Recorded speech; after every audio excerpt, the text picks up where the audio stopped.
এই যে এতগুলি পচা মাছ, পচা তেল, আপনাদের মনটা কি বলে? আপনারা তো খাইতে খুবই খারাপ, খুবই খারাপ। পর্যটকদের যে পর্যটকদের সাথে যে অনিয়ম করা হচ্ছে, বিভিন্ন সেক্টরে অনিয়ম করা হচ্ছে। এক্ষেত্রে এই যে মাছ যারা ফিশ ফ্রাই বিক্রি করে, তাদের বিরুদ্ধে আমাদের কাছে অভিযোগ এসেছে, আমরা খেয়াল করেছি এবং আমরা গোয়েন্দা দিয়েও দেখেছি এবং আপনারা প্রকাশ্যে দেখেছেন। তারা মাছ দেখাচ্ছে একটা, পিছনে গিয়ে মাছ দিচ্ছে হচ্ছে পচা মাছ, আবার দামও রাখতেছে বেশি এবং পচা তেল দিয়ে তারা এগুলো বিক্রি করতেছে। এবং বেশিরভাগ মাছ হলো পচা, যেটা বরফ দিয়ে আজকে দীর্ঘদিন ধরে রাখা হয়েছে এবং পর্যটকরা কিন্তু এটা বুঝতে পারতেছে না। এই ধরনের পচা মাছ, পচা তেল দিয়ে কোনো পর্যটকের কাছে কোনো মাছ ব্যবসায়ীকে মাছ ব্যবসা করতে দেওয়া হবে না।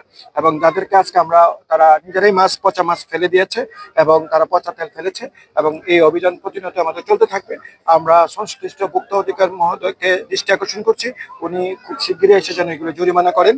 আর যে সংশ্লিষ্ট কর্তৃপক্ষ, বিশেষ করে জেলা প্রশাসন মহোদয়কে আমরা অনুরোধ করব যে যারা এই ধরনের পচা মাছ, পচা ব্যবসায়ী, তাদেরকে যেন কার্ড না দেওয়া হয়। আর আমরা আপনাদের মাধ্যমে পুলিশ আমরা জানাচ্ছি, কক্সবাজার যারা আমাদের এই পর্যটকের সাথে এই ধরনের প্রতারণা করতেছে, তাদের বিরুদ্ধে কঠোর হস্তে তাদেরকে আমরা দমন করব।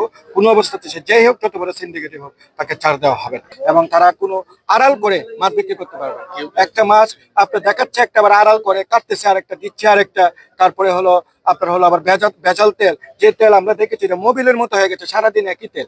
পর্যটক তো আর বুঝতেছে না, আনন্দে খাচ্ছে, কিন্তু এগুলি খেয়ে অনেকে অসুস্থ হচ্ছে, অনেকে রোগাক্রান্ত হয়ে যাচ্ছে, অনেকে আবার বাড়ি থেকে অসুস্থ হয়ে পড়ছে। এগুলি সন্ত্রাসের চেয়ে বড় সন্ত্রাসী। এদের বিরুদ্ধে ব্যবস্থা নেওয়া হচ্ছে এবং প্রতিনিয়ত আমরা অভিযান চালাবো। এরপর থেকে যদি এরকম করে, তাদেরকে আমরা অ্যারেস্ট করে ফেলবো।